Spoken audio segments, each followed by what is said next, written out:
Le titre il provient d'une citation en fait, d'un texte de Ludwig Ulsen, qui est un écrivain qui fait partie de la première génération des romantiques allemands. Donc un texte écrit aux alentours de 1801. J'étais moi-même à la recherche d'un liant, de quelque chose qui pourrait créer un fil rouge pour cette exposition. Et tout d'un coup j'ai trouvé que dans cette phrase il y avait beaucoup de mots-clés très intéressants. Il y a évidemment le regard, mais il y a aussi la liaison entre les choses, le mot entre les choses qui est intéressant. C'était un peu un pari de prendre un titre comme ça assez long, qui est aussi un petit peu mystérieux et qui laisse beaucoup de significations ouvertes.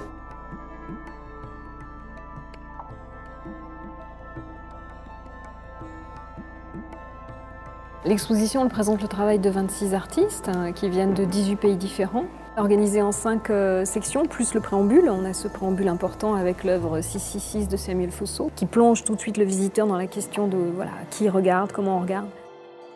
Et c'est une œuvre très monumentale puisqu'elle est composée de 666 autoportraits faits par Samuel Fosso au Polaroid. Et elle se déploie sur, je crois, 75 mètres de long, dans un parcours comme ça, un peu en spirale, un peu labyrinthique.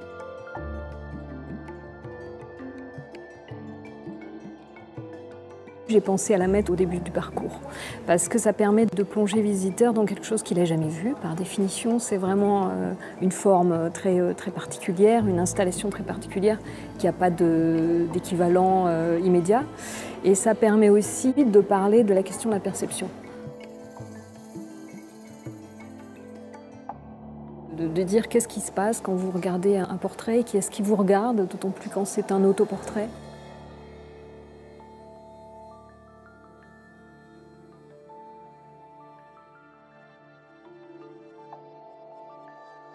Après, il arrive dans la première partie qui s'appelle « L'image est-elle un coup d'œil arrêté ». Là, on va avoir des œuvres plus photographiques, dans une forme plus traditionnelle en fait, où le visiteur retrouve ses repères et ses marques.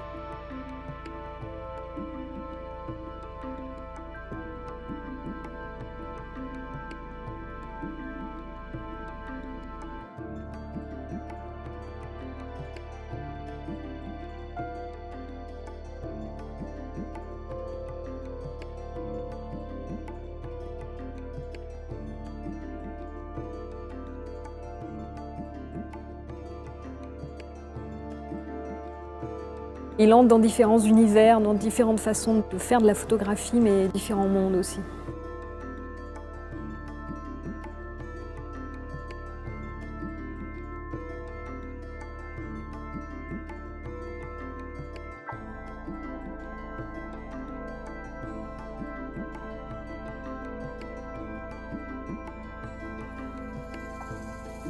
Avec le travail de Guy Tillim, on a des flux, des trajectoires, des gens qui se croisent. Pour lui, la photographie, c'est ouvrir une fenêtre sur le monde. Cette série d'images montre bien ça. Elle montre des choses dans les trajectoires, dans les chocs visuels aussi qui se produisent entre les regards des gens. On voit le mouvement, on perçoit tout ça. Après, on a la deuxième partie qui s'appelle « Se reconnaître dans une image », qui est une partie plus courte, mais on a l'œuvre importante de Santomo Foken.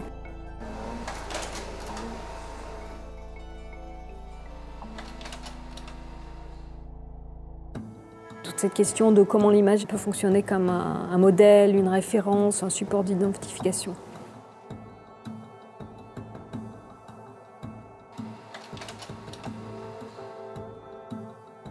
Je trouvais que c'était intéressant aussi de montrer à côté de cette œuvre, à nouveau des autoportraits de Samuel Fosso.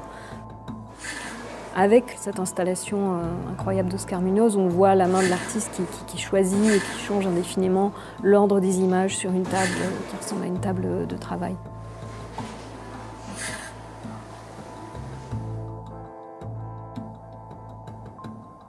Après, on arrive dans la troisième partie qui s'appelle « Les images se pensent entre elles », qui est une grande partie assez ample. On a ces grandes installations, on a de la vidéo, du cinéma.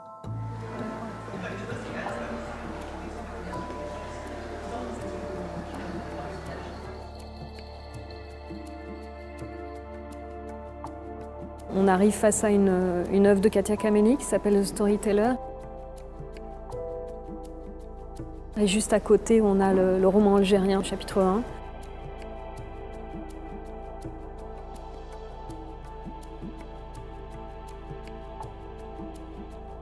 immédiatement après, on a la grande installation de Dean Cooley et également l'œuvre de Brooke Andrews avec le néon.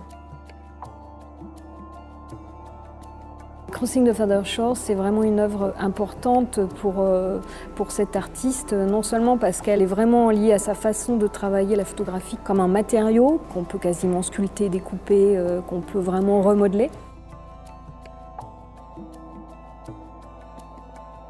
Les visiteurs sentent la légèreté de l'installation, le fait que ça tient seulement avec des fils. Elle propose une nouvelle expérience aux visiteurs, qui est de faire l'expérience de la photographie, non pas seulement comme support de mémoire, mais comme refuge.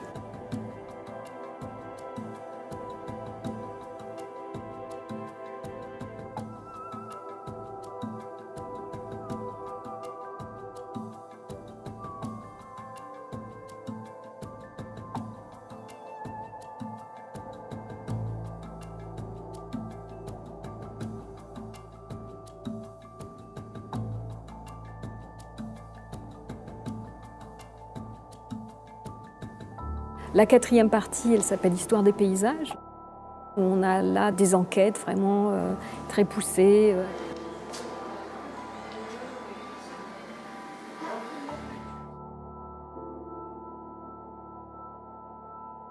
Une autre œuvre de Dean Cooley qui s'appelle The Colony aussi, la grande œuvre de Sami Balogi.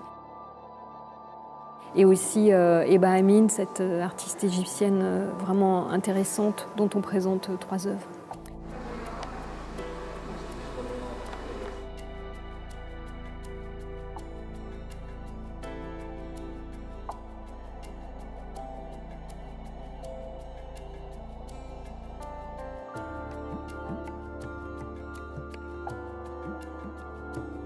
L'œuvre de Sami Balogi, c'est une œuvre qui arrive à un moment particulier du parcours, dans la 4e section, qui est consacrée à des artistes qui sont vraiment des historiens.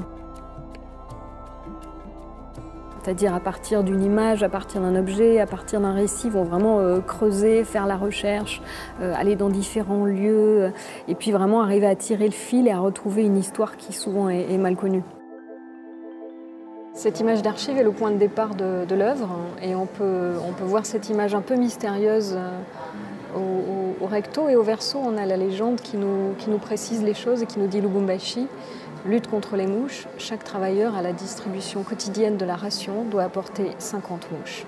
Et l'image est datée du 30 octobre 1929.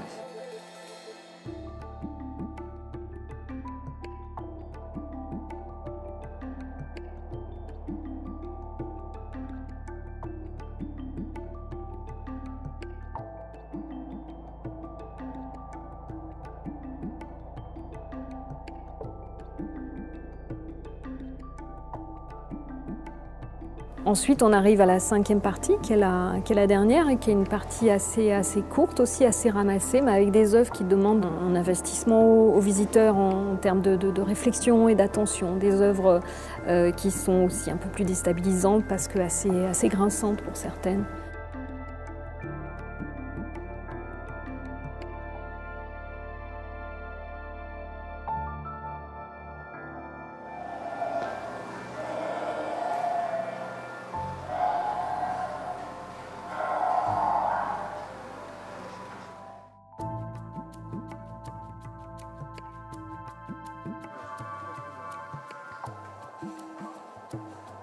Et puis on termine avec la dernière œuvre de Rosalendo Restrepo qui donne à nouveau un espace de calme et quasiment de méditation par rapport à tout ce que le visiteur a vu auparavant.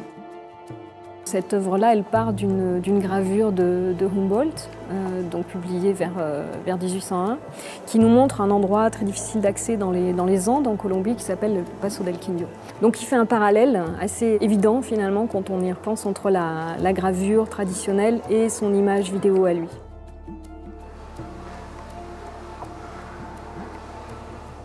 Donc c'est sa nouvelle version. Donc il y a aussi cette idée qu'on ne peut pas retrouver exactement ce qu'ont perçu les autres avant soi, mais qu'on peut en proposer une nouvelle expérience.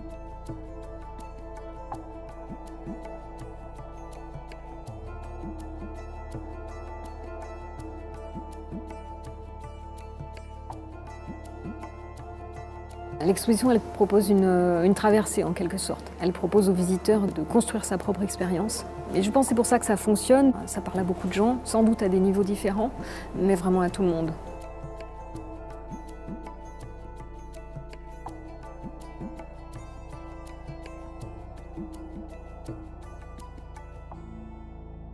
Le parcours permet de mettre en relation comme ça certaines œuvres, mais il laisse aussi la possibilité aux visiteurs de repartir dans l'autre sens, de revenir en arrière et de créer des nouveaux points de vue, des nouvelles perspectives. Et il y a aussi des endroits un peu plus isolés où on va favoriser le fait que les gens puissent s'asseoir tranquillement, prendre le temps. C'est un moment important pour le musée parce que c'est la première grande exposition vraiment contemporaine qui s'y déroule. C'est vraiment une exposition qui se centre sur les auteurs, sur les artistes eux-mêmes.